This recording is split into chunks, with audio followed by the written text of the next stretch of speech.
Alô? Bom dia a todos. É um prazer recebê-los para a primeira atividade aqui do primeiro Congresso Brasileiro de Trilhas. Sejam todos bem-vindos ao nosso congresso. A primeira palestra, intitulada Um Panorama do Futuro das Trilhas no Brasil, o que queremos, um sistema ou um conjunto. E trata de trilhas, se pensarmos com alguma lógica, são um sistema variado, né, com qualquer outro. Assim como rodovias, estradas de ferro, ciclovias, à medida que as trilhas forem crescendo e se multiplicando no Brasil, elas tenderão a se conectar e terem uma lógica de malha viária entre si. Em seu planejamento, assim como na malha rodoviária brasileira, se a política nacional de trilhas for bem sucedida, teremos trilhas troncais, estaduais, vicinais e locais. A questão que o Brasil precisa definir desde já é: queremos, desde o nascimento da rede brasileira de trilhas, planejar o seu futuro em uma matriz sistêmica em que as trilhas são pensadas como parte de um todo que se conecta, interage, colabora e que não compete entre si, ou como um conjunto de trilhas que são tratadas como produtos turísticos individuais em que a trilha mais próxima não é completamente incorporada ao sistema. A palestra, Um Panorama do Futuro das Trilhas do Brasil, vai fazer uma reflexão sobre o tema à luz das experiências da implementação de sistemas de trilha nos Estados Unidos e na Europa. Para ministrar, o nosso palestrante, Pedro da Cunha Menezes, que é fundador da Trilha Transcarioca e diretor da Rede Brasileira de Trilhas, foi diretor executivo do Parque Nacional da Tijuca, coordenador geral de uso público e negócios e diretor de criação e manejo do ICMBio. Pedro foi representante permanente do Brasil junto ao Programa Mundial das Nações Unidas para o Meio Ambiente, negociador oficial do Brasil nas convenções da Organização das Nações Unidas para o Clima, Desertificação, Espécies Migratórias, Diversidade Biológica, Patrimônio Mundial e RESMAR. Atualmente, o Pedro é presidente do grupo de especialistas da UICN, das trilhas de longo curso, e diretor da World Trail Network. Nas 3 décadas em que tem atuado nas convenções, publicou mais de 15 livros, 150 artigos sobre trilhas e áreas protegidas em revistas e jornais do Brasil e do exterior. Pedro ama trilhas a pé, de bicicleta, de caiaque e a cavalo. Então vamos receber com uma salva de palmas aqui o nosso palestrante, Pedro da Cunha Menezes.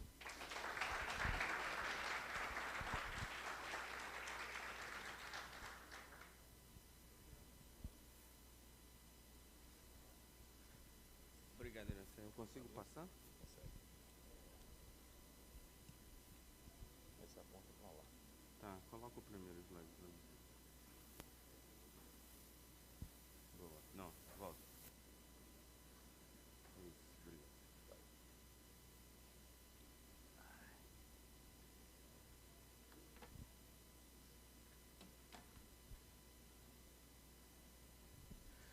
Bom dia. É um luxo estar aqui com vocês, não vou repetir o que eu falei ontem, mas vou começar um pouquinho com meu outro chapéu, né? Assim, o que paga as minhas contas é o Itamaraty. E agora eu estava no Equador, fui removido para a Tríplice Fronteira. Vou sentar um pouquinho que eu recém operei, depois eu levanto.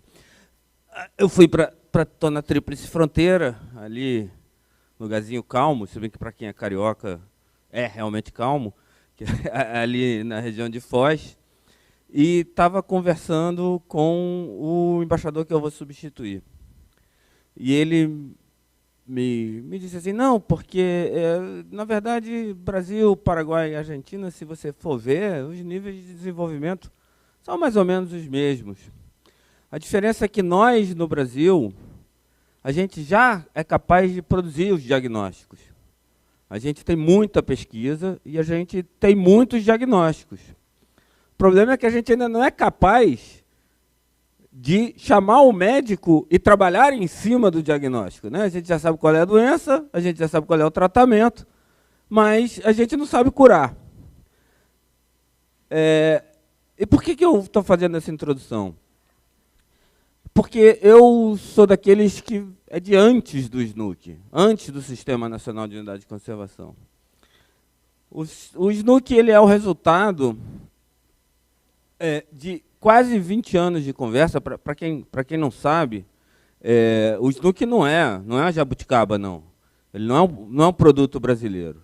Ele é resultado também, voltando ao meu outro chapéu, de negociações diplomáticas no âmbito da Convenção da Diversidade Biológica, que determinou que todos os países tinham que ter sistemas nacionais de unidade de conservação e que essas unidades de conservação fossem classificadas dentro das 6 categorias da UICN e comparáveis para fins de contabilidade e cumprimento de metas internacionais de conservação. E aí, no Brasil, o que a gente fez? Quem está de fora, e eu sei que aqui é um grupo que tem ambientalistas, tem pessoal de turismo, tem pessoal de caminhada, por isso é que eu vou tentar ser um pouco mais didático. Quem é da área ambiental me perdoe, acha que todos nós, ambientalistas, somos abraçadores de árvores. Não é bem assim. Na verdade, a gente quase se mata. Né? Tem 2 grupos muito fortes dentro do ambientalismo, que é o socioambientalismo, que defende a conservação com a presença do homem. Isso vai resultar nas reservas extrativistas, nas áreas de proteção ambiental. E tem o grupo dos preservacionistas que acham que o homem não pode estar nas unidades de conservação porque ele é detrimental para a conservação. Né? Isso vai resultar aí nas reservas biológicas, nas estações ecológicas. E tem um terceiro grupo que nunca se organizou politicamente, que não é reconhecido, que os socioambientalistas veem como preservacionistas, e que os preservacionistas veem como socioambientalistas, e que o grupo não entendeu ainda que ele é algo à parte, somos nós. Somos assim, os que acreditam que é possível algum uso de recreação, de compatibilização dentro das unidades de conservação, mas que não somos nem socioambientalistas, nem preservacionistas. Bom, esses grupos sentaram, se digladiaram durante 20 anos, e isso deu numa coisa chamada Sistema Nacional de Unidade de Conservação. Você vai ler a lei é linda. Ela é linda, ela contempla todo mundo.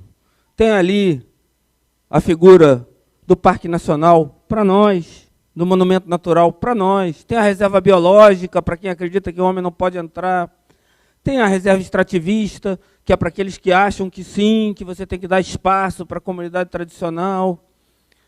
Enfim, tem a APA, que é algo que regulamenta a paisagem. Eu mesmo, quando cheguei a primeira vez no ICMBio, não entendia muito bem o sistema.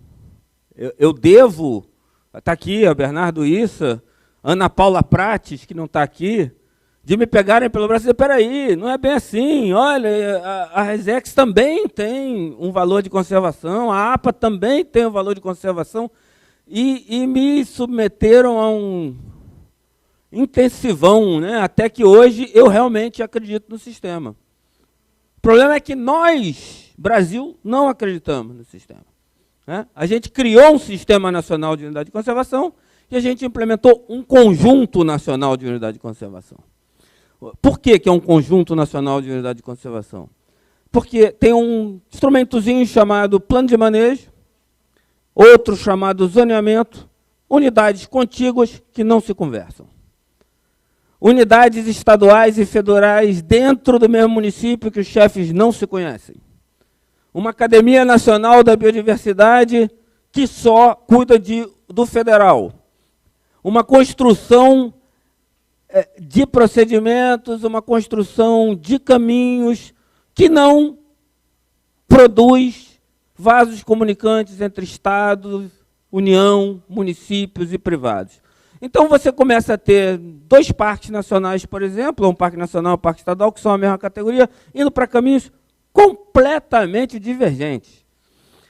Você tem gente que entra no ICMBio, fica 20 anos na mesma unidade de conservação, por hipótese, uma reserva biológica. Depois de 20 anos, ele acha que a conservação é a reserva biológica. Ele não entende o sistema. A culpa é do desenho, não é dele. Se você desenhou um sistema e não faz uma rotatividade, não dá para você querer que o cara entenda o sistema.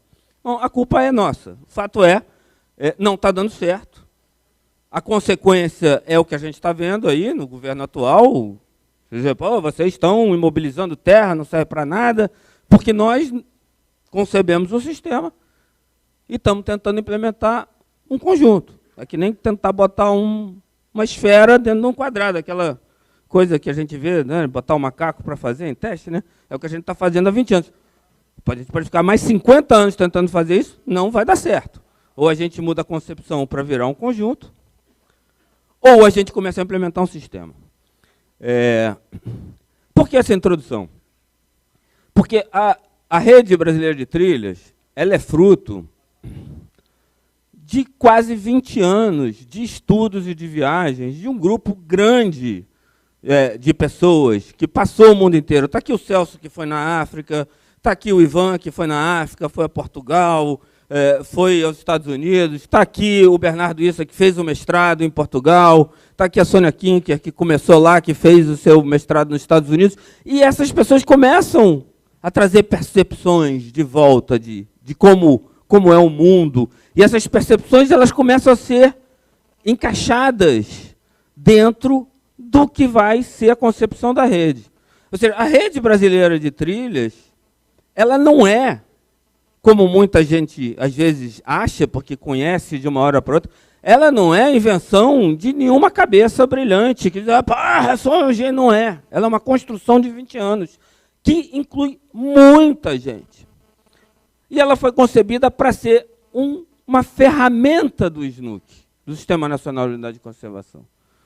Porque uma das coisas que o SNUC prega é que as unidades têm que ter conectividade. Está lá no SNUC uma figura chamada corredor ecológico, está outra figura chamada mosaicos. A gente até hoje trata os dois como se fossem sinônimos. Se fossem sinônimos, não precisava de 2 artigos para tratar do tema, bastava 1.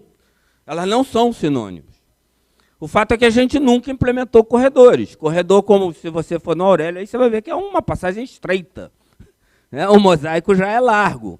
Então, a Rede Brasileira de Trilhas foi concebida, do ponto de vista ecológico, para ser um corredor, e já foi elogiada pela UICN como a primeira iniciativa de trilhas no mundo que já nasce com um componente de conservação forte e colocado nos seus preceitos teóricos. Não por outra razão, as trilhas de longo curso foram inseridas no programa Conecta do Ministério do Meio Ambiente, que trata de conectividade entre unidades de conservação em 2018. Então, a rede ela foi concebida como um sistema. Mas se ela foi concebida como um sistema, por que ela chama rede? Porque a burocracia brasileira, não à toa, veio de Portugal. Então, a gente concebeu um sistema e, em algum momento, ficou muito claro, está na hora disso ser institucionalizado. Porque, como vocês sabem, a rede é de baixo para cima. Ela foi feita por voluntários, por municípios, por atores locais, mas chega um momento que, se você não institucionaliza de alguma coisa, você não consegue dar forma. Então, lá no ICMBio, nasceu uma minuta de portaria, que vai ser a portaria 407 de 2018, acho, que vai criar oficialmente o Sistema Brasileiro de Trilhas. Faltando 3 dias para a portaria ser assinada pelo ministro do Meio Ambiente, o ministro do Turismo e o presidente do ICMBio, um procurador zeloso disse, não vão poder assinar. Não vão poder assinar. Ai, meu Deus, nós há 20 anos, isso aqui vai ser mais 20 anos. Por que não vão poder assinar? Não, porque não pode criar sistema por portaria. Sistema só pode criar por lei. Então vamos apresentar o projeto de lei? Não. Como nós já somos os portugueses um pouco mais evoluídos, né? Já criamos um jeitinho, não é isso? Tá bom, então muda o nome. Não vai ser sistema, vai ser Rede Brasileira de Trilhas. Mas a questão é puramente semântica. Tá? na concepção, o que nós estamos criando é um sistema brasileiro de trilhas, porque ele foi concebido para ser uma ferramenta do sistema brasileiro de unidade de conservação. Portanto, um sistema para conversar com outro sistema. Tá? Então, esses são, eu acho que são os dados básicos para a gente começar essa conversa aqui do ponto de vista estratégico. Né? A gente não pode conseguir entrar no ponto de vista tático se a gente não entende o estratégico. Agora vamos ver se eu consigo me dar bem com isso aqui, que é difícil. Eu sou do século XIX. Viu? Aqui. Bom, vou colocar isso tudo aqui. Aqui eu vou passar rápido. Vou passar rápido para a gente ter aqui uma noção.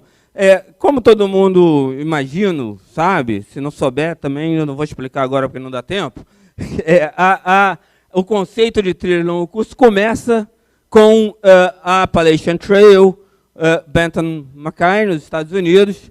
Quem quiser se aprofundar no tema, depois vai assistir a palestra do nosso Nat Grimshaw, da World Trails Network, que está aqui. Ele vai contar um pouco mais sobre a Appalachian Trail. E ela é concebida como uma trilha linear.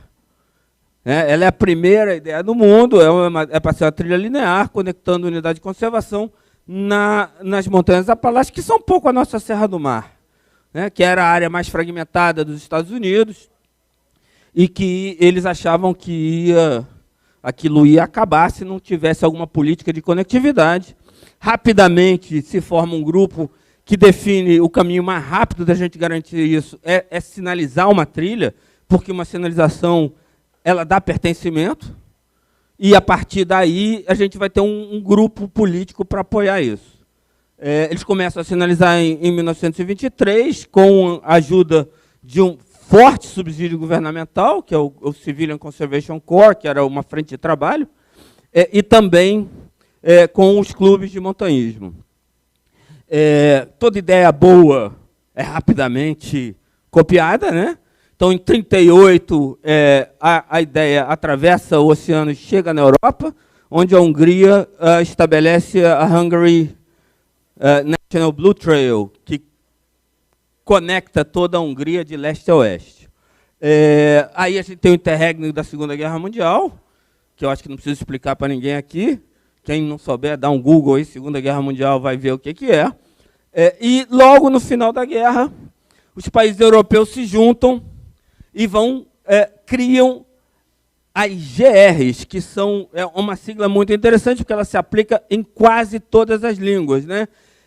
Grand Randonnée em francês, Grande Rota em português, Grande Recorrido em espanhol, que são trilhas de longo curso na Europa. Já nascem com o conceito de sinalização padronizada, porque já nascem com a ideia de sistema. Depois eu vou explicar como se chega a isso, por que a sinalização é padronizada. Nos Estados Unidos, também vou entrar no detalhe, a coisa cresce, mas cresce como um conjunto. Até que o Congresso americano diz, peraí, está dando tudo errado. Vamos juntar isso e vamos fazer um sistema. E aí, por lei, passa um sistema em 1968, também aí já determina uma sinalização padronizada a partir de 68, por lei do Congresso americano, no que ficou chamado National Trail System Act.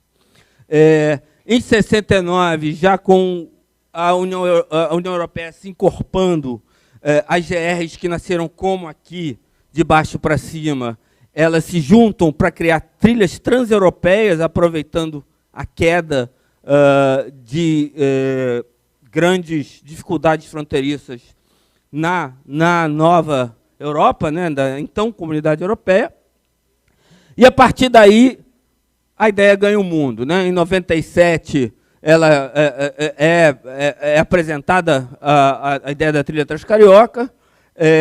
Em seguida, o Caribe implementa a sua primeira trilha, a Ilha de Dominica.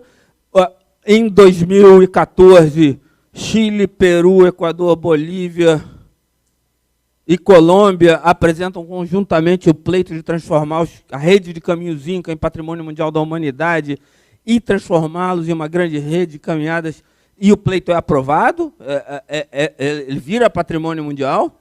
São 2 trilhas do mundo que são patrimônio mundial da humanidade, é o Caminho de Santiago e o Capaquinhã. Não falei a Bolívia? A do Goiás vai se candidatar também e vai levar. E aí também, a partir do sucesso da Transcarioca, que é um esforço conjunto do Mosaico Carioca de Unidade de Conservação e dos voluntários, e isso é outra coisa importante, quando eu digo que é a primeira iniciativa de trilha no curso que nasce com uma pegada de conservação, não é figura de linguagem. O primeiro pedido de criação de mosaico na história do Brasil foi feito 3 dias depois da lei do SNUC. Ele é resultado de algo chamado Carta do Rio, assinado pelos governos federal, estadual e municipal, após uma reunião como essa, para a trilha Transcarioca, pedindo que fosse criado um mosaico carioca de unidade de conservação de áreas protegidas. Ainda não tinha esse nome, mas dizendo, à luz do artigo tal da lei do SNUC, como resultado da trilha Transcarioca, ou não me lembro exatamente os termos, o Celso vai ter a Carta do Rio, mas solicitando que isso seja feito em conjunto com a trilha Transcarioca. Aí, a partir do momento em que a trilha Transcarioca efetivamente começa a dar resultado, a coisa que já estava para lá de madura, né? O Brasil inteiro querendo, ela explode e a gente começa, então, a ter várias iniciativas no Brasil e as pessoas começam a procurar o ICMBio, que é, quando você pensa em trilha, você pensa em ICMBio, né? Pô, eu preciso de capacitação, como é que eu faço? Ou a trilha Transcarioca, que mal tinha dinheiro para cuidar da própria trilha Transcarioca, quanto mais para capacitar na Amazônia, no Piauí, no Ceará, Gilson, ainda não é Piauí, vai ser, mas não é, no Rio Grande do Sul, e assim por diante. E o ICMBio, com a equipe lá da Coordenação Geral de Uso Público e Negócio, matou no peito e disse, a gente vai fazer. Vamos dar um jeito, vamos capacitar, vamos começar fazendo de baixo para cima, a partir das nossas unidades de conservação.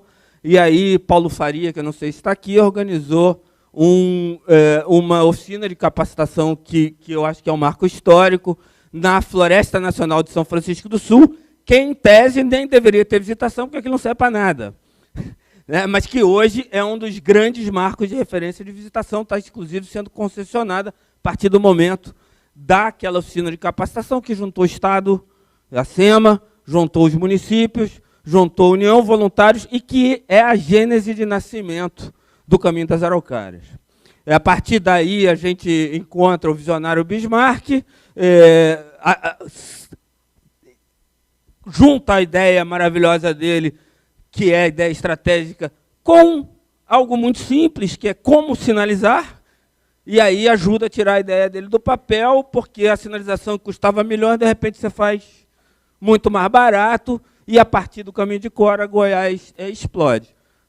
E aí começa a ter coisas no Brasil inteiro, e o mesmo problema que os Estados Unidos teve, cai no colo do Brasil. E agora? Vamos ter um conjunto ou vamos ter um sistema? Né? Então, e aí essa discussão ela vai também para o Ministério do Meio Ambiente, para o Ministério do Turismo e para os outros entes, né? Uma discussão bastante presente também do INEA, do Rio de Janeiro, na própria SEMA de Goiás. E aí a gente também vai trocando a roda com o carro andando. Né? A rede, que é inicialmente concebida para ser trilhas, ela é concebida por caminhantes, rapidamente a gente, poxa, mas eu também quero ser, mas eu sou ciclista. Não, mas peraí, você cabe, não cabe? Eu também quero ser, mas a minha é de caiaque. Eu sou peregrino, eu ando em estrada de terra. E aí a gente chega à conclusão, não, se a gente quer fazer um sistema, o sistema tem que ser inclusivo. Né? Tem que ser inclusivo, isso é fruto de bastante debate. E hoje a gente tem uma rede que, do ponto de vista legal, ela é inclusiva, ela é multimodal.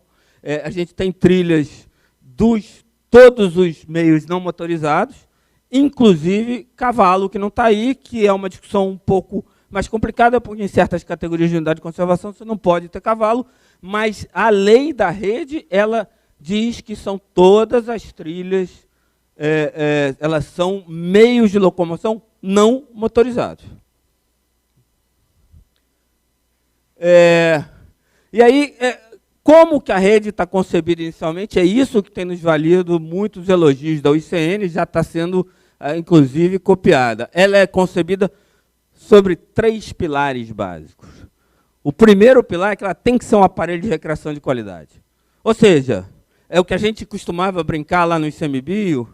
A gente dizia, puxa, você faz o zoneamento do parque, aí você tira a cachoeira, você tira o mirante, você tira a área de piquenique, você deixa lá um pasto para o cara visitar e diz assim, ó, deixei o Giló para visitar, mas o Giló é bom, você vai gostar do Giló. Na verdade, isso é o inverso. O aparelho de recreação tem que ser de qualidade, ele tem que atrair as pessoas, eles têm que olhar, pô, eu quero ir aí. Isso é bonito pra caramba, isso é maravilhoso. Porque se ele for um aparelho de recreação de qualidade, o que vai acontecer? Ele vai gerar emprego e renda, porque vai ter gente vindo. Né? Se tiver gente vindo, o cara vai querer comer, ele vai precisar dormir, vai precisar de transporte. E se gera emprego e renda de uma forma linear, desconcentrada, ele passa a ser o quê? Uma fonte de renda auxiliar para o pequeno produtor rural. Né? Que ele vai, além de estar plantando, ele vai poder oferecer um almoço, ele vai poder levar a bagagem de um pernoite ao outro, ele vai poder fazer, como disse o sujeito do vídeo do Caminho de Cora ontem, uma kitnet para hospedar. E se você, então, tem isso, e se a pessoa só está indo porque a trilha tem qualidade, você vai precisar de uma trilha de qualidade. E o que é uma trilha de qualidade? Não é andar com o sol na cabeça, não é andar no meio de um canavial, não é andar numa estrada de terra dividindo poeira com carro. Né? Então, o que acontece? Claro que é um processo, não é da noite para o dia, mas ela começa a gerar pressão para a melhoria da qualidade do traçado. Ó, eu não quero mais andar na estrada de terra, tem um troço bonito aqui. E aí você começa a estimular a conectividade entre as APPs, que, para quem não sabe, são as áreas de proteção permanente, e as reservas legais. Inclusive dando a possibilidade ao pequeno proprietário de ganhar dinheiro com a pequena propriedade, com a reserva legal dele, que de outra forma não pode ser explorada. E isso conectando unidades de conservação. Se você retirar um dos 3 pilares, cai. Né? Então, é importante. E a outra coisa que é importante a gente saber, que no Brasil é difícil, né? A gente é muito imediatista, você não implementa a trilha, acontece amanhã. Isso é um processo. Pode ser que aconteça para os nossos filhos. Mas se a gente não fizer, nossos filhos não vão ver. E isso tem que ter, a gente tem que ter a paz de espírito de entender isso. Há certas coisas na política pública que demoram mais do que um ciclo de vida. Essa é uma das coisas que demoram mais de um ciclo de vida. Mas se a gente não tiver a paz de espírito de entender isso, de perseverar e saber que nós estamos plantando e nós não vamos colher, talvez, nossos filhos vão colher, se a gente não tiver essa paz de espírito, nossos filhos não vão colher.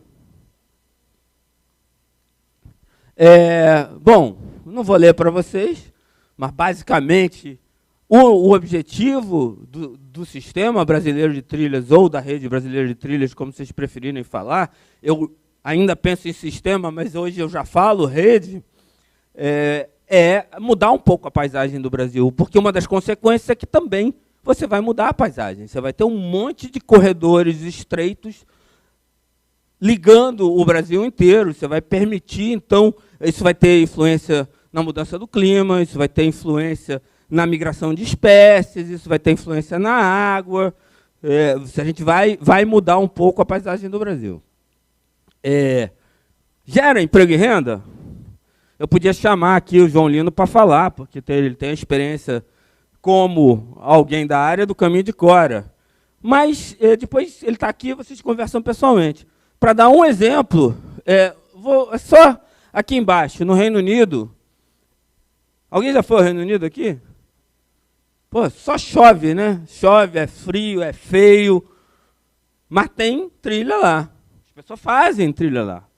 1.014 quilômetros, gerou 307 milhões de libras. Uma libra, R$8, 3 vezes 8, 2 bilhões e 400 milhões de reais ano. Empregos diretos, indiretos, gasto direto, indireto, gás.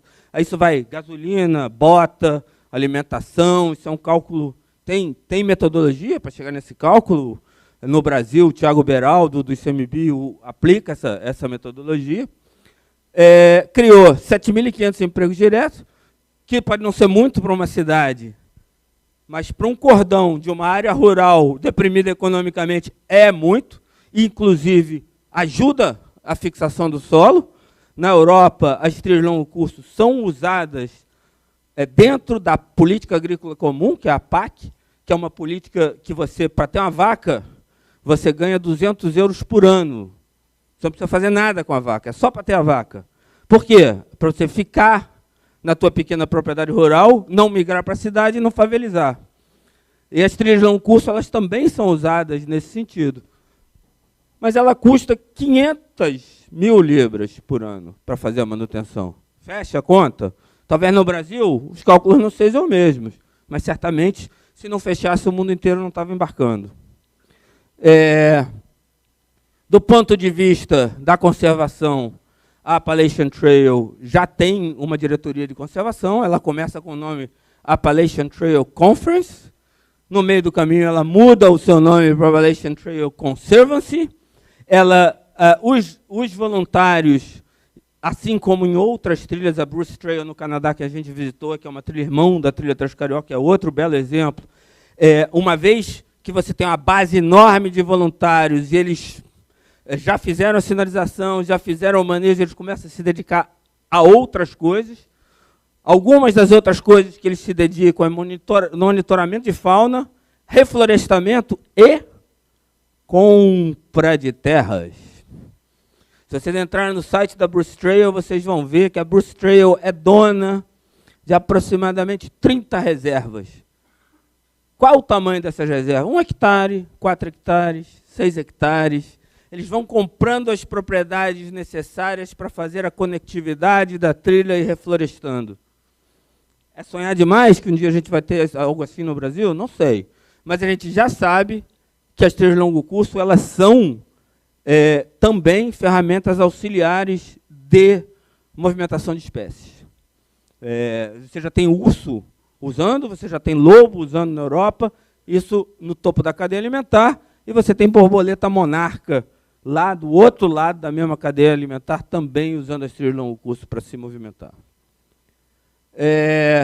Bom, nos Estados Unidos, como a gente falou, que é o pai da ideia. Quer dizer, o pai da ideia é mais ou menos, né? Porque ele é o pai da ideia das trilhas como instrumento de recreação, né? Porque os romanos, os incas, nós mesmo na colônia já era no pé mesmo que a gente se movimentava, né? Como eu falei ontem, para chegar aqui no Goiás, era 89 dias de caminhada, né? Então, os Estados Unidos, então, começam a replicar o modelo da Appalachian Trail, que é o modelo de conjunto, e vai criando outras trilhas lineares. Até que chega um momento em que o conjunto fica uma bagunça. Trilhas competindo por voluntário, competindo por dinheiro, trilhas em cima do mesmo leito, eu estou em que trilha, qual é a trilha que eu estou, quem é o dono, quem é o responsável pela manutenção, quem não é, qual é o pertencimento que eu tenho. E aí, socorro, socorro, socorro, briga, troca de soco, deixa disso, chama o Congresso e passa a lei do Sistema Nacional de Trilhas, em 1968, que organiza um pouco a bagunça. Uma das coisas, é só uma das coisas que isso faz, eu vou dizer num limite e depois no outro, uma das coisas que faz o pertencimento tem que ser comum. O cara não pode ter pertencimento só em relação à trilha dele. Se é um sistema, o pertencimento tem que ser nacional. E uma das formas, como Jung já ensinava, do pertencimento são símbolos. Se a gente tiver 500 símbolos, tem 500 pertencimentos. Tem que ter um símbolo que todo mundo diga, eu sou parte disso no local, mas eu também sou parte disso no nacional. Não é à toa que o SNUC ontem estava apresentando uma padronização do seu sistema de sinalização, né? Aquela apresentação que foi cortada no meio. Não é à toa que o INEA do Rio de Janeiro criou uma padronização da sua sinalização de unidade de conservação. Não é à toa que você sai numa estrada municipal, você tem uma placa verde, aí quando você entra na Goiás, a placa não fica rosa. E quando você entra na BR-040, a placa não fica azul. Não muda de Times New Roman para Arial. Né? Você tem a padronização da sinalização, porque é um sistema viário. O que a gente está construindo também é um sistema viário. E no outro extremo, que não passou na cabeça de ninguém aqui, né? Mas é uma das discussões que a gente vai ter aqui, ontem foi dado 3 milhões de reais para o Caminho dos Veadeiros. Vamos imaginar que no Congresso que vem, o governo federal resolva dar 10 milhões para a rede. Como é que a gente vai distribuir esse dinheiro? Vai para você? Vai para você? Vai para a minha trilha? Vai para a Transcarioca? Se você não tem um sistema, uma governança sistêmica, um processo legítimo de tomada de decisão, vai ficar com o mais forte, né? Vai ficar com o Iguaçu lá do nosso Ivan, ou com a Tijuca, né? Então, é fundamental que a gente tenha um pensamento sistêmico desde já. Por quê? Burro é quem erra, né? Não. Quem erra é inocente. Burro é quem erra mesmo conhecendo o erro dos outros. Então, a gente já sabe o erro dos outros. Por amor de Deus, não vamos repetir. Está aqui. Todas as trilhas americanas reconhecidas no Sistema Nacional de Trilhas têm que seguir a mesma sinalização. De novo, cada uma tem a sua, mas é a mesma padronização. Você entrou lá, você pode saber, eu não sei que trilha é essa, mas eu sei que ela está no Sistema Nacional de Trilhas, ela está protegida pela lei, ela tem padronização mínima para ser aceita, ela tem critérios mínimos de manejo para que seja aceito, eu sei para quem eu posso reclamar e assim por diante.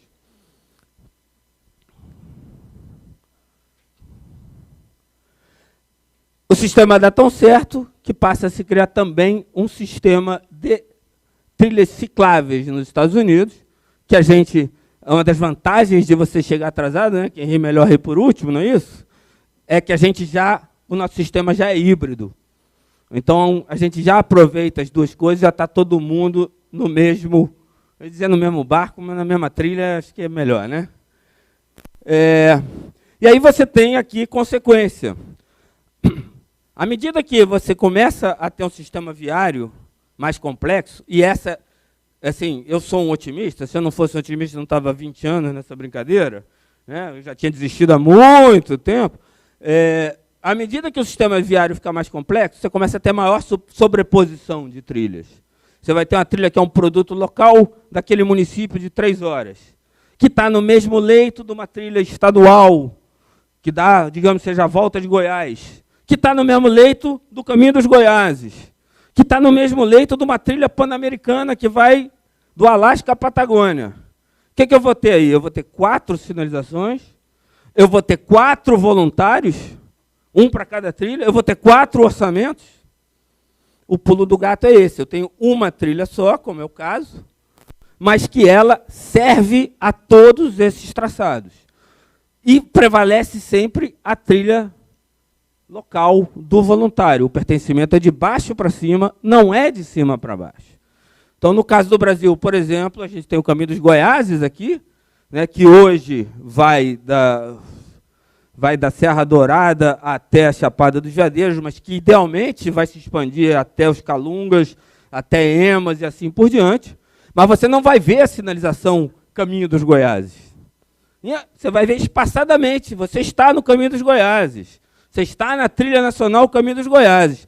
Mas no caminho, você está no Caminho de Cora, você está no Caminho dos Veadeiros, você está no Caminho do Planalto Central. Juntos, eles formam o Caminho dos Goiáses, de baixo para cima. E eu não tenho um voluntário do Caminho dos Goiáses. Eu não tenho um orçamento do Caminho dos Goiáses.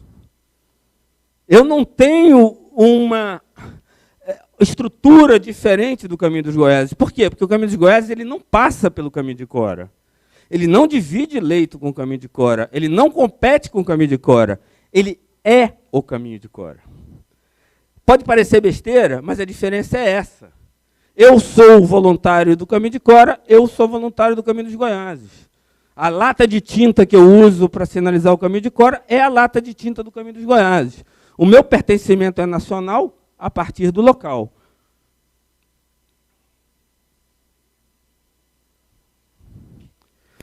Na Europa, como eu disse para vocês, são 12 trilhas transeuropeias que funcionam nesse mesmo grau de correlação que a gente falou. Que é uma trilha transeuropeia é o resultado da soma de várias trilhas locais, nacionais, regionais, como a Rota Vicentina, cuja palestra a gente vai ter aqui, dada pela sua diretora-geral, a Marta. Eu recomendo que todo mundo veja, é um dos maiores exemplos de sucesso de empreendimento. A gente esteve lá 2 vezes, 3 vezes, inclusive. A gente, que eu digo, não é plural majestático, não. Estou falando de várias pessoas ligadas à rede brasileira de trilhas, foram lá aprender com a experiência da Rota Vicentina. E ela vai se somando com outras trilhas portuguesas, francesas, belgas e assim por diante, até chegar lá no norte da Noruega, nesse mesmo raciocínio que eu mostrei antes. E também, a Europa, você tem a Eurovelo separada, e a gente já incorpora junto, né? Agora, vamos lá, começa a ficar um pouco mais enredado, né? Se eu botasse cada sistema nacional europeu no mapa europeu, a gente não ia ver o mapa, né? Só ia ver cor. Então, vamos lá, ó. Bélgica, 6.400 quilômetros de trilha, num estado que é menor do que o Rio de Janeiro, que não tem 1.000. Espanha, 60.000 quilômetros de trilha, num estado que é menor que Minas Gerais, o Brasil não tem 10.000. Então, imagina se o Brasil chega nesse nível. E aí, você passa a ter... Aí sim, eu vou parar de falar de sistema, vou falar em rede. Porque aí você passa a ter uma rede mesmo. E a rede é o pulo do gato se você quer gerar emprego e renda. Por quê? No Brasil, a gente não tem inteligência comercial sobre trilha, mas na Europa já tem. 80% do recurso, e por favor não citem os números porque eu estou falando de cabeça, então são percentuais aproximados. Por volta de 80% do público, ele é o público de fim de semana. E mas ele quer dizer, olha, eu caminhei na trilha transeuropeia, eu caminhei no caminho de Cora, eu caminhei na trilha Oiapoque-Chuí. Mas ele vai caminhar, na verdade, 4, 5, 6 horas. E vai voltar para o hotel de onde ele começou. Então você precisa ter circuitos, pequenas trilhas circulares, que se apoiam nas grandes trilhas nacionais e regionais, que então são as colunas vertebrais, e que vão te criar opções de 3 horas, de 10 horas, de 2 dias, de 4 dias para um feriado longo, de 7 dias para quem tira uma semana de férias, de 14 dias para quem tira 15 dias de férias. E aí o que acontece? Acontece que você passa a ter a solução de um problema que os Estados Unidos criou para si mesmo. Ao criar trilhas icônicas, todo mundo quer fazer a trilha icônica. Todo mundo quer fazer a Appalachian Trail. Aí você tem a trilha do lado maravilhosa, eu não quero fazer. Por que não? Porque eu quero fazer a Appalachian Trail. Mas a outra é mais bonita, dane-se, eu quero fazer a Appalachian Trail. E aí você passa a ter excesso de uso na trilha e a tua ferramenta vira um tiro no pé. Na medida em que você traz para a realidade um conceito que os americanos também criaram, hike your own hike, caminhe a sua própria trilha, ou seja, você não precisa seguir só nessa linha para estar valendo, você tem um conceito efetivamente de rede. Aqui não tem luzinha, não tem? Mas então, vamos aqui por hipótese com o dedo, se eu vou caminhar a Bélgica inteira, vale eu fazer a linha rosa, e eu vou ganhar o meu carimbinho e eu completei, mas se eu fizer aqui, isso aqui, me juntar lá de novo, fizer de novo, e chegar lá, também vale. Também vale. Então eu tenho por hipótese, trazendo para o caminho dos Goiáses, imaginando que ele vai evoluir nesse sentido, por hipótese eu tenho 6, 7, 8 opções diferentes de completar o caminho dos Goiáses. Todas elas valem. Esse é o meu caminho dos Goiáses. Não existe o único caminho dos Goiáses. E com isso você sai do conceito de trilha linear e você entra no que tem de mais moderno no mundo, que hoje, pelo menos do ponto de vista da teoria, o Brasil é líder. Se a gente vai conseguir botar na prática, vai depender de vocês. Né? Que é o conceito de rede. E com isso, você vai criando também um ambiente de conservação mais saudável. Porque você vai conectando mais e mais e mais fragmentos. E aí você vai criando, sim, uma malha ambiental muito mais saudável. E aí você também atende a todos os públicos. Você atende o público de 2 horas, o de 5, o de 3 dias, o de 10 dias e o que quer o débil mental, igual a mim, que quer caminhar 3.000 quilômetros. Mentira, não sou tão débil mental assim não, mas o que eu fiz tem 200. Mas a gente vai ter esses débeis mentais aqui, não se preocupe. Tem a palestra com o Jeff, que fez a Palestine Trail, a PCT, a gente vai ter também. Bom, quem é o público externo? Tem o público interno, que eu já falei, que é esse de fim de semana. Quem é o público externo? 30 milhões de europeus viajam uma vez por ano para fazer uma trilha de longo curso. 3 coisas eles levam em consideração. Conforto, quero água quente, quero comida boa, quero uma cama, quero quem leve minha bagagem. Paisagem e trilha sinalizada. Eu não quero uma babá me mostrando o caminho. Eu quero serviço. Eu vou gastar dinheiro, sim. Eu quero ficar bem hospedado, eu quero que leve a minha bagagem, eu quero comer bem, eu vou gastar dinheiro. Mas não me põe uma babá, porque a experiência de trilhar é uma experiência de contato com a natureza. Se eu quiser contratar, me deixa a opção de contratar, não me obriga. Mas esse público é o chamado 3D. Ele está na faixa 2, 35 aos 60 anos. Por quê? Porque esse público ainda tem disposição física, já criou os filhos, já está numa posição profissional maior, ou seja, já tem sobra de dinheiro, já tem poupança, e já tem disponibilidade de tempo. Um filho não é mais pequeno, né? já consegue trocar a própria fralda, pelo menos a maioria. Então, esse público é um público que está disposto a gastar para ter o seu produto.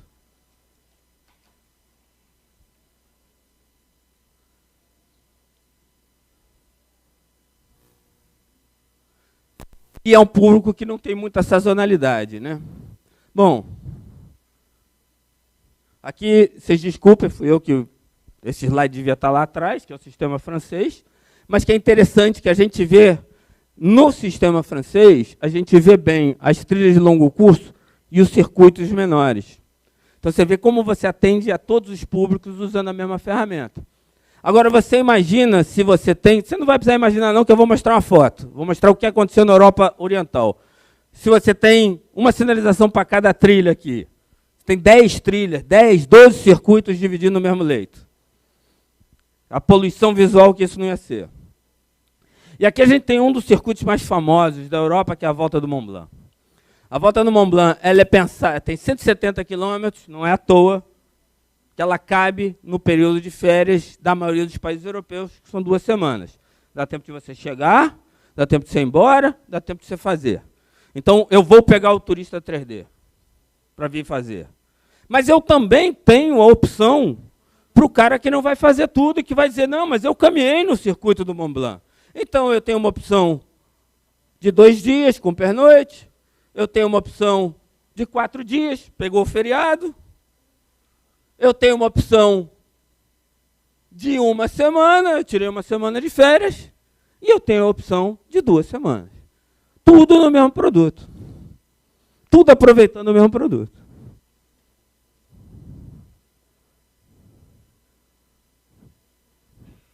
Opa. Então, aí vem a discussão. E nós? O que nós queremos? Tem que ser uma decisão coletiva de baixo para cima. Eu sou daqueles que, imagino que a gente está também mais ou menos na minha faixa etária, que já era adulto quando começou a dengue, né? E eu sou de uma cidade que é meio complicada, porque ela foi capital federal, depois ela foi estado, agora ela é uma cidade provinciana, que o aeroporto só liga 3 cidades, mas isso resultou no quê? A gente tem escola secundária, que é federal, escola primária, que é estadual, a gente tem estado municipal, que é o estádio municipal do Maracanã, que é o estado que é responsável, teatro municipal, que é federal, e assim por diante. É uma bagunça. E o mosquito era de quem? O mosquito era de quem? Vocês lembram dessa lição? O mosquito é federal, é estadual, é municipal? Então, se você vai ter uma trilha nacional, ou uma rede nacional, ou um sistema nacional, de quem é o sistema? Vamos tratar ele como conjunto ou vamos tratar ele como sistema? As duas formas são possíveis. A gente inicialmente concebeu, digo inicialmente, tá? Porque já desde o início a gente imaginava que a gente podia ter um mapa do Brasil como um mapa da Europa. Mas a gente sentadinho lá, Bernardo Issa, Paulo Faria, Fábio França, enfim, meia dúzia de abnegados, quando sentou para pensar, assim, qual é o tamanho das nossas pernas? Vamos pensar algo que seja o tamanho das nossas pernas? Que dê para o ICMBio ser indutor.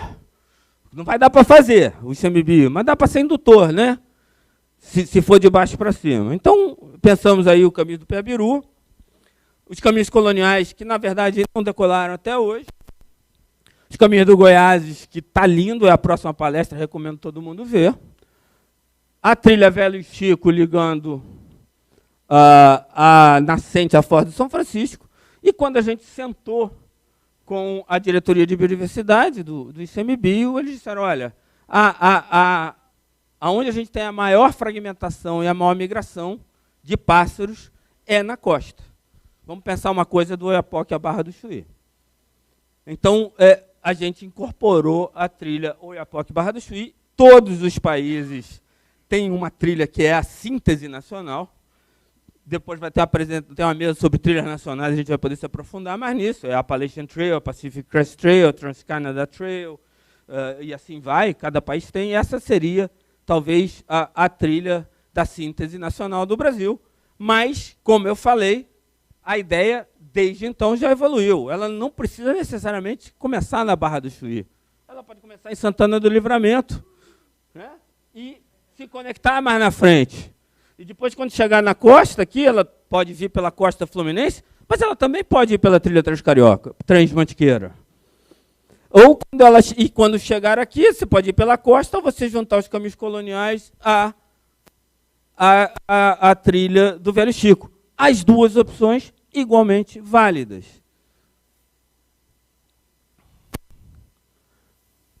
Como é que a gente implementa uma trilha nacional? Isso é importante, porque a gente, quando conversa, a gente que está na diretoria, quando conversa com a ponta, a gente vê, às vezes, muita falta de compreensão da ponta. Mas espera aí, mas eu sou parte de uma trilha nacional, mas como é isso? Como faz? Só para a gente ter uma noção rápida, você tem numa trilha nacional várias trilhas locais. Não estou vendo, tem que ser mais perto. 3 minutos. 30. Obrigado. A gente tem as trilhas locais, que, como eu falei, é a base, é de baixo para cima. É do município, é do voluntário local, é da secretaria municipal. E em cima delas a gente desenha, olha, será que aqui dá para ter uma trilha do Sertão Baiano, estadual, também? Será que aqui dá para ter uma trilha Jalapão, Cantão, também? Não é ou as trilhas locais, não, é também. Será que aqui dá para ter caminhos de Rondon? Também. E faz ali um certo desenho no mapa que vai se adaptar também à disponibilidade de cada prefeitura, de cada grupo de voluntários de conectar. O segundo momento, você começa a conectar as trilhas que já estão feitas. E por que segundo momento e não continuação do primeiro momento? Porque a vermelhinha se ela estiver pronta, ela já é um produto. Se eu pensasse, eu vou implementar a trilha transversal do Brasil, a trilha nacional transversal do Brasil, eu tenho o logotipo, eu tenho o site, talvez ela demore 50 anos para ficar pronta. Ao demorar 50 anos para ficar pronta, ela vai ser objeto de sedução para alguém? Pô, eu vou lá fazer a trilha que não está pronta, talvez nunca fique pronta, mas se eu faço de baixo para cima, e eu vou fazer aqui a trilha do Jalapão, por hipótese, eu já fiz a trilha do Jalapão, eu já comprei a camiseta da trilha do Jalapão, eu já baixei o aplicativo da trilha do Jalapão, já comprei o boné da trilha do Jalapão, e eu já vi nas placas, olha, a trilha do Jalapão é parte da futura trilha transversal de Goiás, de Tocantins. E isso, por experiência internacional, começa a gerar pressão. Você começa a ter os aventureiros. Qual é a próxima que está pronta? É ali. E ele começa a andar pela estrada, e começa a fazer sozinho, e começa, então, a levar o conceito para o interstício. E quem está no interstício começa a ver geração de emprego e renda aqui e aqui, e começa a pressionar o seu governo local, começa a se organizar, e aos poucos você vai preenchendo o que a gente aprendeu lá no primário, na escola federal, no meu caso, no Rio de Janeiro, apesar de ser primária, mas como linha pontilhada, lembra que a gente preenchia a linha pontilhada? É assim que você faz uma trilha num curso nacional, até que em algum momento ela está pronta. E aí você tem 3 maneiras básicas de fazer essa trilha. A icônica, que precisa, porque é o ícone, que é de uma vez só. 1%, 0,5% das pessoas vão fazer. E aí você tem 2 outras formas.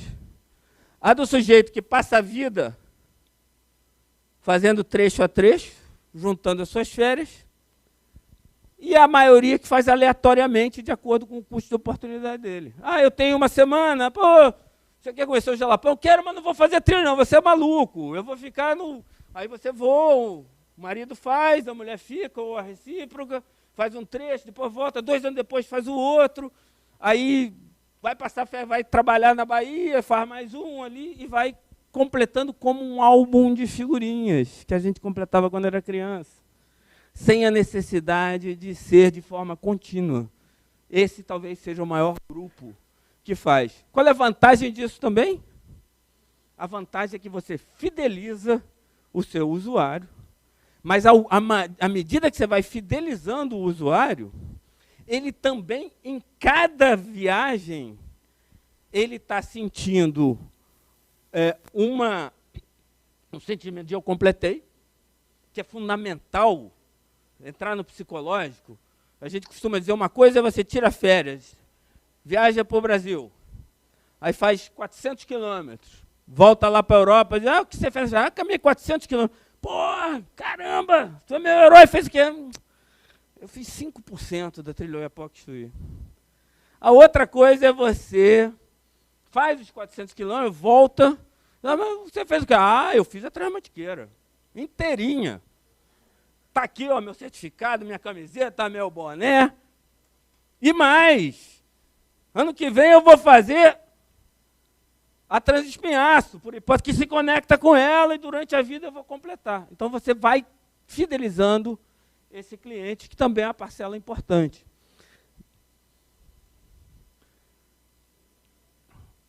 E o pulo do gato, que a gente já está dando, o Neto vai falar sobre isso, tem uma mesa sobre isso, é se conectar com as trilhas dos países vizinhos. A gente já tem uma rede boliviana de sendeiros parceira da rede brasileira. A gente tem o Caminho do Piabiru já se coordenando com os paraguaios.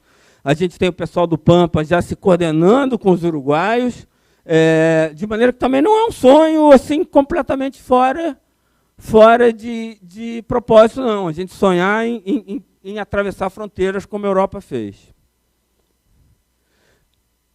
E aí vai a importância de você ter uma padronização. Eu estou caminhando da Barra do Chuí até o Oiapoque, eu estou sempre seguindo o mesmo padrão, mas eu estou trocando a sinalização, permitindo que cada comunidade tenha a sinalização que lhe dá o pertencimento local, com uma simbologia que é local, seja a araucária do Caminho das Araucárias, a baleia da Baleia Franca, o Cristo da Transcarioca, sempre vivas da Transespinhaço.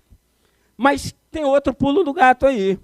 Se você pega uma trilha nacional de 4.000 quilômetros, vamos dizer, e aí você pega o teu cliente e ele começa a caminhar, ele vai comprar a camiseta dele, o boné, o livro, nos primeiros 30, 35 quilômetros. Depois, as outras comunidades todas não vão vender mais nada para ele que não seja comida e hospedagem. Então, se você transforma a sua trilha nacional em uma série contínua de produtos, você vai somando também no colecionador o cara que vai ter todas as camisetas, vai ter todos os bonés e assim por diante.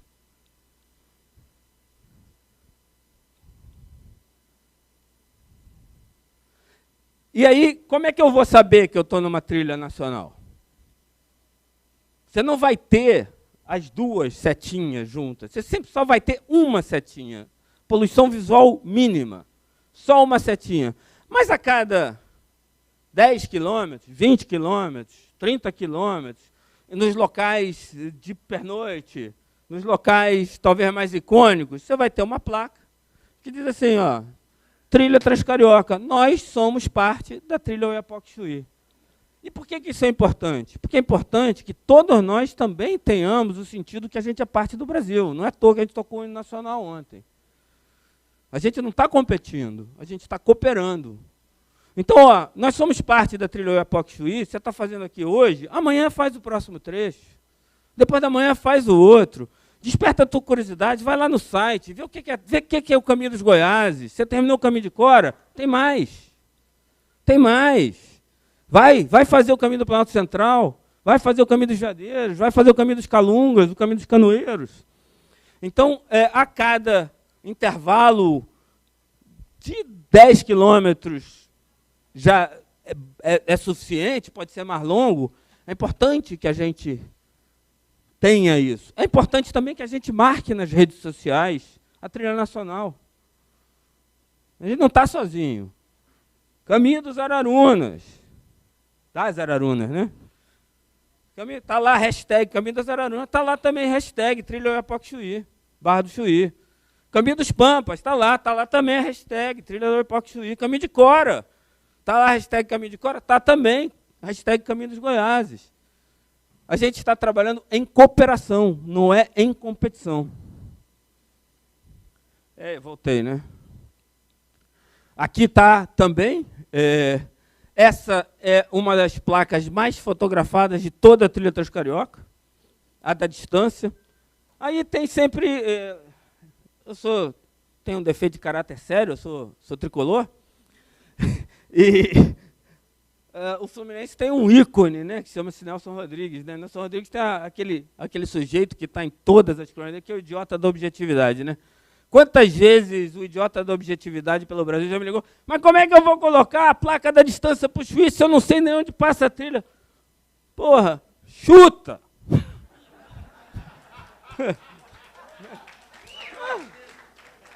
Entendeu? Chuta, cara. Um dia você vai saber, quando a trilha estiver pronta. Hoje nós estamos falando de algo que é um símbolo, é um objetivo de longo prazo, é um projeto, estima. Quanto mais a trilha ficar perfeita, mais você vai poder refinar esse número. Agora, não deixe de estimular um projeto que nossos filhos e netos vão se beneficiar, porque você não sabe se é 6.200, 6.300 ou 5.800.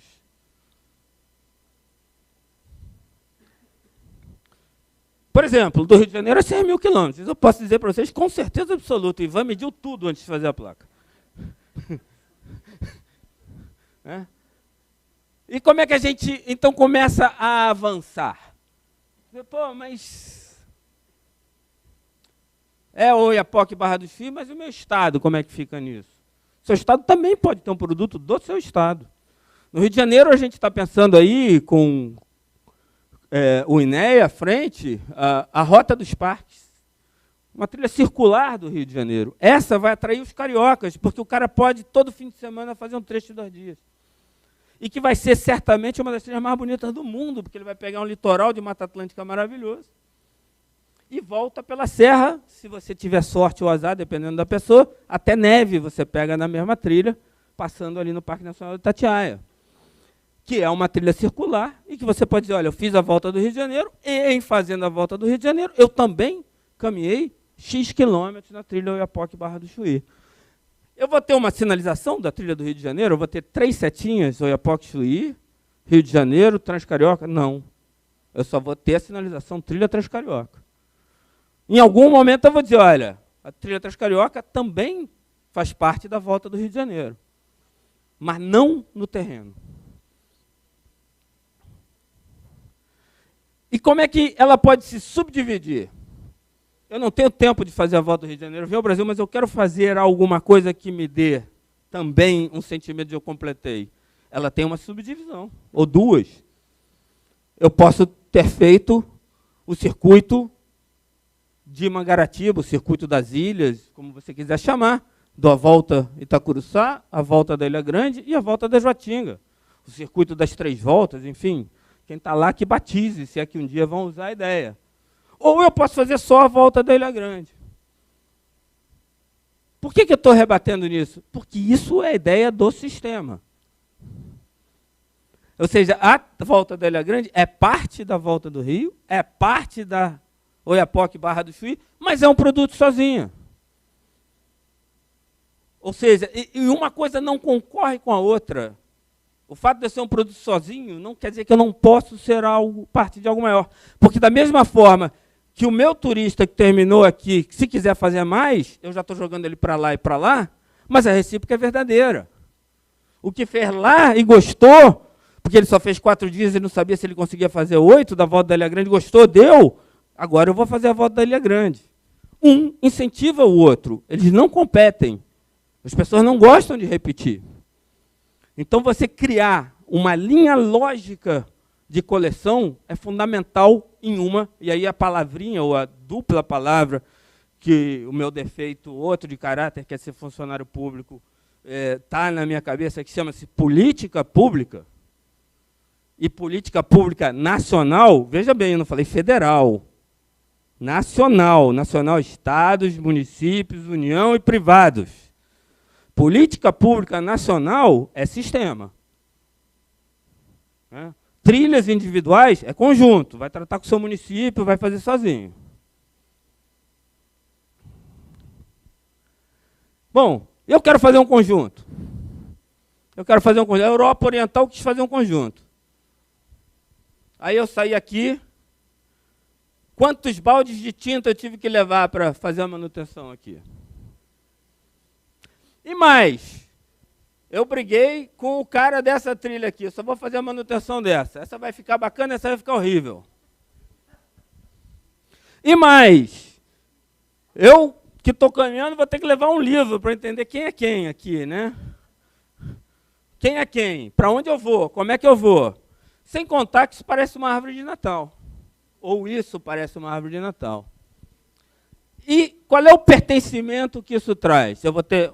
Um grupo tem pertencimento a essa, outro grupo tem pertencimento a essa, outro grupo tem pertencimento a essa, e eu não estou criando um pertencimento nacional a partir do local. Eu não me sinto parte de algo maior a partir do meu trabalho no chão.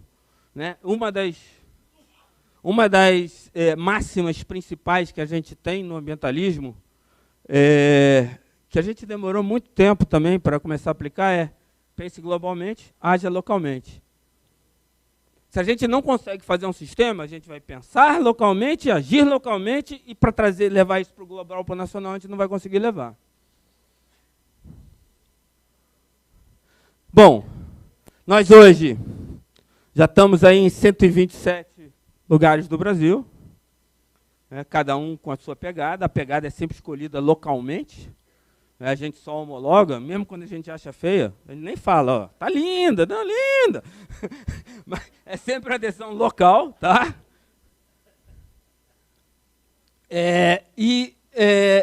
Mas a gente estimula, e é importante que vocês saiam daqui com isso e participem da mesa nacional, a gente estimula. Você sabe quem é a trilha que se conecta com você ao norte? Ou ao leste? Ou ao sul? Não, devia saber. Você sabe que trilha nacional você está construindo? Não. Pois é, devia saber. O maior exemplo, a gente vai ter uma palestra, o Celso vai dar aqui, é o Mosaico Carioca. Eu fui chefe do Parque Nacional da Tijuca. Nenhum dos meus servidores jamais tinha ido ao Parque Estadual da Pedra Branca, que é ali, do lado. Nenhum. O plano de manejo do Parque Nacional da Tijuca não mencionava o Parque Estadual da Pedra Branca. O Parque Estadual da Pedra Branca não existia. A Trilha Transcarioca veio com base voluntária, o município abraçou, criou um mosaico, e hoje, me corrija se eu estiver errado, Celso, por favor, ela é o maior instrumento de coordenação entre as unidades de conservação que compõem o Mosaico Carioca. Ela é o primeiro projeto do Mosaico Carioca. Então, se a gente faz sozinho, bacana, você vai ter um produto local, um país melhor para os nossos filhos, talvez.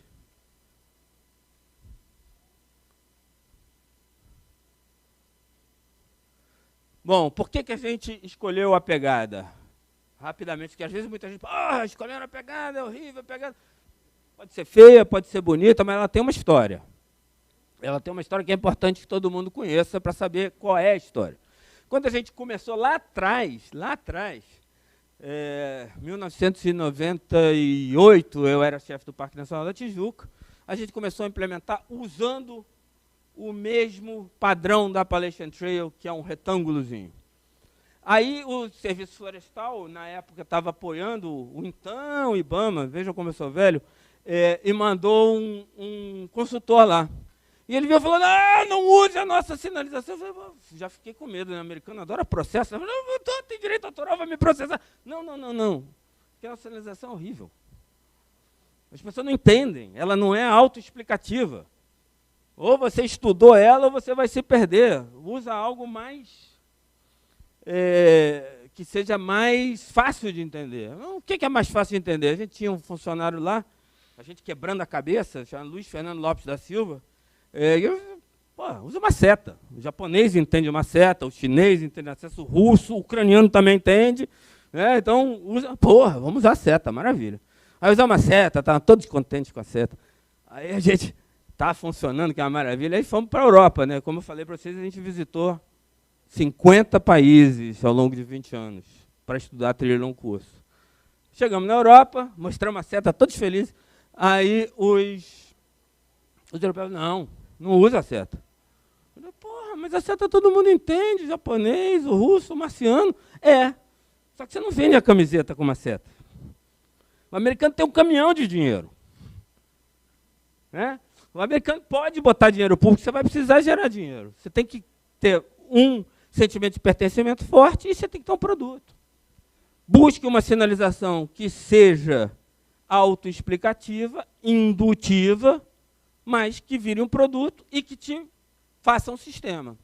E aí, bacana, obrigado, obrigado. E a gente nada de descobrir.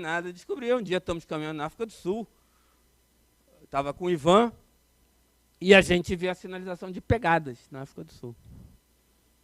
Achamos. Vai ser a pegada.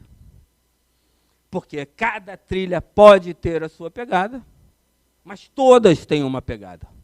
E uma pegada indutiva. Uma pegada indutiva e uma pegada vira um produto, e uma pegada pode ser desenhada de acordo com cada local. E aí nasce a série de pegadas que cria afinidade, engajamento, sistema. Você tem a sua pegada do Congresso, você tem a sua pegada do Caminho de Cora, ele tem a pegada da Transcarioca, mas todos olham essa aqui, sou parte disso. Eu sou parte disso. Você pega um avião e vai para para Belém, aí pega um carro, vai passear em Santarém, está na estrada, cruzou a estrada, você viu a pegada da trilha Amazônia Atlântica. Você não sabia, você não sabe que trilha é aquela, você nem sabia que a trilha Amazônia Atlântica existia. Mas você é voluntário do Caminho do Pampa, você olha aquilo, eu sou parte disso. E eu sou parte disso significa amanhã você quer desapropriar a terra, você quer passar um linhão, você quer interromper algo lá em Belém, sai no jornal, você no Rio Grande do Sul está puto. Como assim?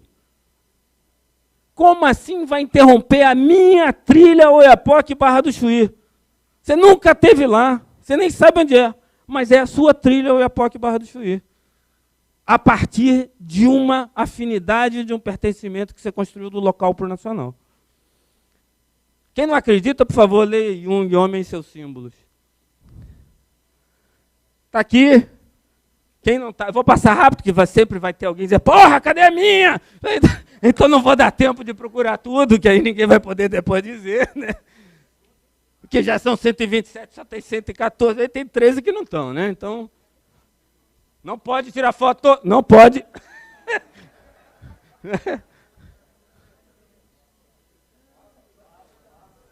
Vamos lá.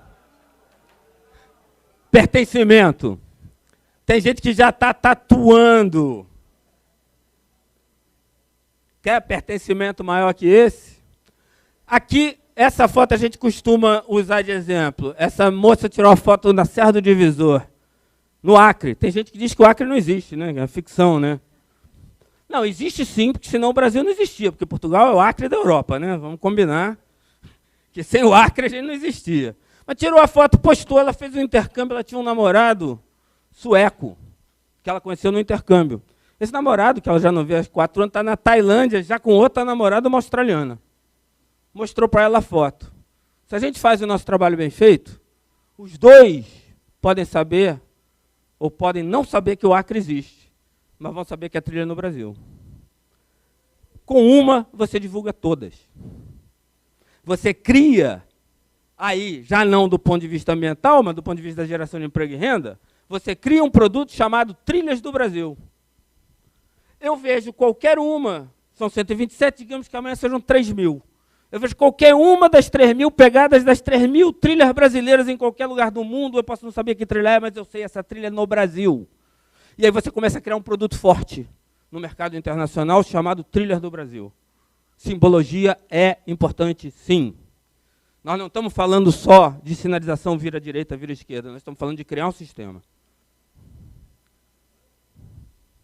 E, como eu falei, você tem o colecionador, já tem, que vai começando a colecionar os adesivos, as camisetas, os bonés, as canecas. Você vai criando vários produtos. Em vez de você ter um produto só, você tem uma coleção de produtos, mas que todos se juntam. Hoje, nós já devíamos ter atingido 10.000 quilômetros, mas a pandemia não nos ajudou. Esperamos atingir 15.500 logo, estão planejados, estamos em 390 unidades de conservação. Aqui está a lista das trilhas. Estamos já em quase 400 municípios do Brasil.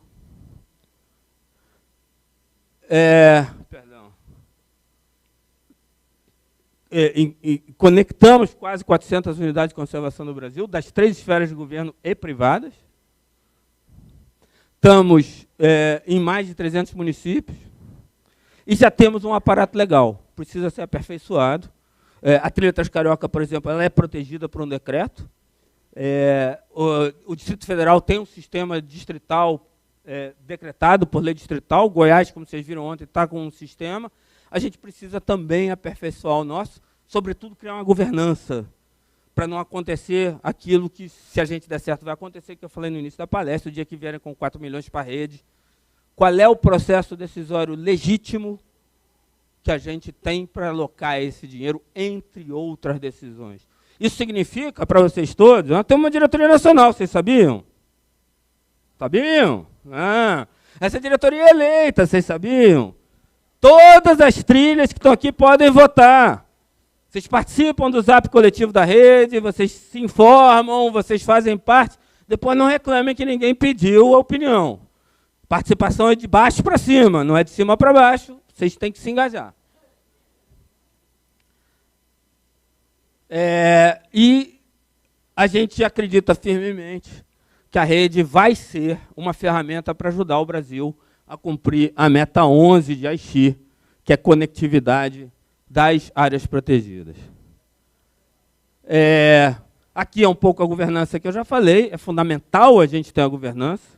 Ângela Pelim, do IP, esses dias me chamou a atenção para o resultado de uma auditoria ambiental feita no ICMBio, quando eu ainda era diretor, mas que o resultado saiu depois, sobre o Sistema Nacional de Unidade de Conservação, e o resultado básico dessa auditoria, o que eu já sabia, contei para vocês aqui. Eu já sabia, e a torcida do Flamengo, né? Que é, olha, nós não temos um sistema. Nós escrevemos o sistema, nós não implementamos o sistema. Precisa ter governança, precisa ter objetivos mensuráveis, precisa ter coordenação, precisa ter cooperação.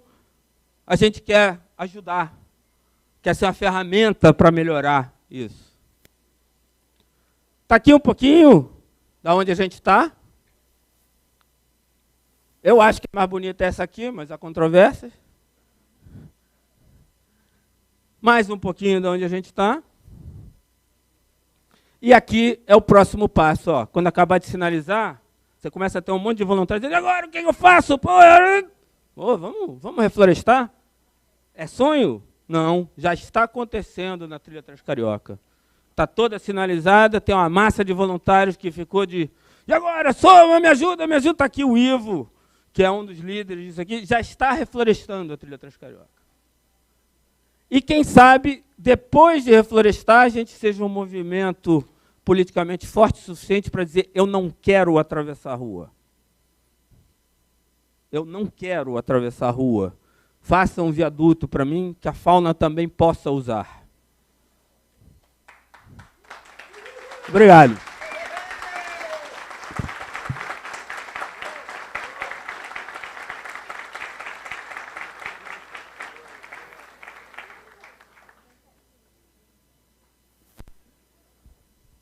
Obrigado, Pedro.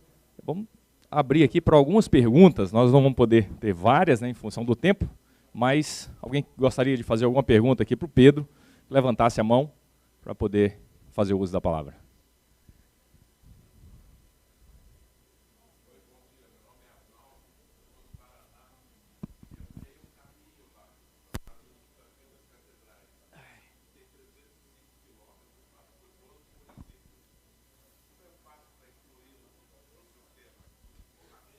Levanta aí, Hugo, por favor.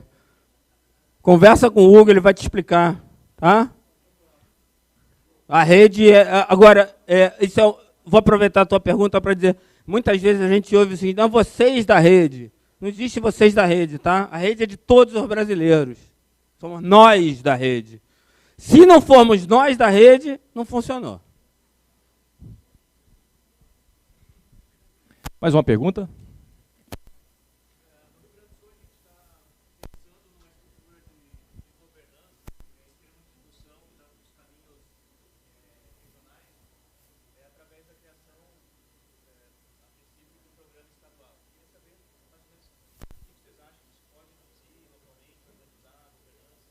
A gente está engatinhando. A gente estudou a governança americana, europeia, mas o fato é que a gente vai ter que testar, errar e ter humildade de saber, olha, a gente precisa melhorar. Por exemplo, portaria 500 já precisa ser melhorada. Aí você fala, a portaria 500 ficou horrível, foi o que foi possível fazer. A gente precisava de uma portaria, foi o que foi possível fazer. Tem que institucionalizar. Agora, a gente não pode se apegar, o instrumento, ele serve para viabilizar. A gente não pode fazer com que o rabo abane o cachorro. Faz o que for possível, tenta ser inclusivo, estados, municípios, União e atores da sociedade civil, e vai monitorando. Preciso adaptar aqui, preciso adaptar ali. Eu acho que não tem outro caminho. A construção da rede tem sido assim. A gente não tem tido medo de mudar sempre que foi possível e não tem tido medo de errar. A gente já entendeu que um dos maiores problemas do Brasil é querer o perfeito. E o bom inimigo do ótimo. Então a gente precisa da portaria, não está maduro, não está, mas a gente precisa da portaria, a gente precisa institucionalizar. Eu sou do Caminhos de Caravaggio, de Farroupilha, e me deu tranquilidade. Pessoal, nós vamos para a última pergunta. Só já aproveitando e avisar, nesse auditório, em continuidade, nós vamos ter a mesa Caminhos do Goiáses, a trilha do Planalto Central, e no auditório 2 vai acontecer, de forma simultânea, a oficina de fortalecimento das trilhas nacionais. Então, aqueles que se interessarem na oficina 2, do auditório 2, já podem se dirigir para lá, que os demais permaneçam aqui em silêncio para a gente ouvir a pergunta do colega e a resposta aqui do nosso palestrante. Pedro, eu sou dos Caminhos de Caravaggio de Farroupilha e eu não conhecia nada disso. E aí alguém disse, pô, cara, você não foi ver os caras da trilha, você não sabia. Não sabia, mas me deu tranquilidade de olhar que, por exemplo, Canela está interligado lá e nós já temos o Caminho de Caravaggio que começa no Parque Saiki, que é do lado. Então me deu me passou, né, que a gente é só a gente já está dentro. É só uma questão de adotar, então, e não precisa derrubar toda a outra sinalização, é jogar junto, a nova se faz dessa. É essa pegada, né? Tá bom, obrigado. E você não usou a palavra pegada por acaso, não, né? Quer fazer a última? Pessoal, nós queremos agradecer o Pedro Menezes. Eu sei que tem outras pessoas querendo perguntar. Ele vai estar à disposição aqui para poder interagir com a gente, né, e, ao longo do evento. Mas nós vamos passar para a próxima atividade. Então, eu gostaria de finalizar. Uma salva de palmas para o nosso palestrante. Agradecer aqui ao Pedro.